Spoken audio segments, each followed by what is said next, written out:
लेकिन क्या वाकई आप कुछ कर सकते हैं ताकि जिंदा बच सकें?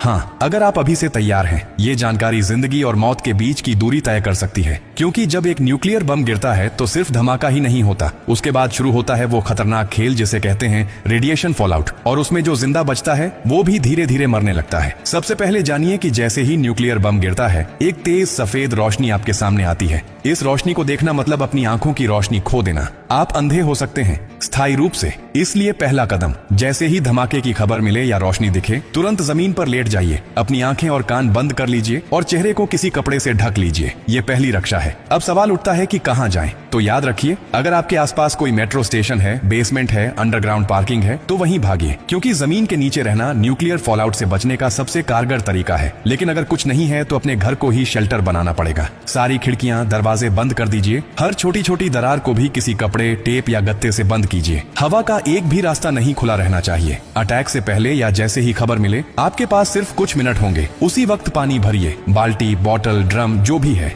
याद रखिए, अटैक के बाद पानी में रेडिएशन मिल सकता है। नल से पानी बिल्कुल मत पीजिए, इसीलिए पहले से स्टोर किया हुआ पानी ही जिंदगी बचाएगा। खाने के लिए ड्राई फूड रखें, बिस्किट, ड्राई फ्रूट्स, पैकेज्ड खाना जो बिना पकाए खाया जा सके। अगर गलती से आप बाहर थे और रेडिएशन में एक्सपोज हो गए तो जैसे ही अंदर आए, कपड़े उतारिए, उन्हें एक पॉलीथिन में बंद कर दीजिए और खुद को साबुन और स्टोर किए हुए पानी से अच्छे से धोइए। याद रहे, नल का पानी नहीं, सिर्फ स्टोर किया हुआ पानी इस्तेमाल करना है। न्यूक्लियर ब्लास्ट के बाद सबसे खतरनाक समय होता है पहला 24 घंटा। इस दौरान बाहर जाना मतलब मौत को बुलावा देना। इसीलिए 24 घंटे अपने शेल्टर से बाहर बिल्कुल मत निकलिए। अगर सरकार की तरफ से संपर्क हो जाए तो निर्देशों का पालन कीजिए, लेकिन अगर कोई सूचना नहीं मिले तो कम से कम 72 घंटे तक बाहर मत निकलिए। 3 दिन, सिर्फ 3 दिन अगर आपने सही तरीके से बिता लिए तो जान बच सकती है। और हाँ, टेक्नोलॉजी की भी तैयारी कर लीजिए। न्यूक्लियर अटैक के बाद एक इलेक्ट्रोमैग्नेटिक पल्स EMP उठती है, जो आपके मोबाइल, लैपटॉप, इलेक्ट्रॉनिक चीजें सब खराब कर सकती है। इसलिए एक पुराना एंड्रॉइड फोन, एक पावर बैंक और एक वॉकी टॉकी को एल्यूमिनियम फॉइल में लपेटकर किसी स्टील बॉक्स में रखें। ये आपको बाकी दुनिया से संपर्क में रखेगा। सबसे जरूरी बात, घबराइए मत,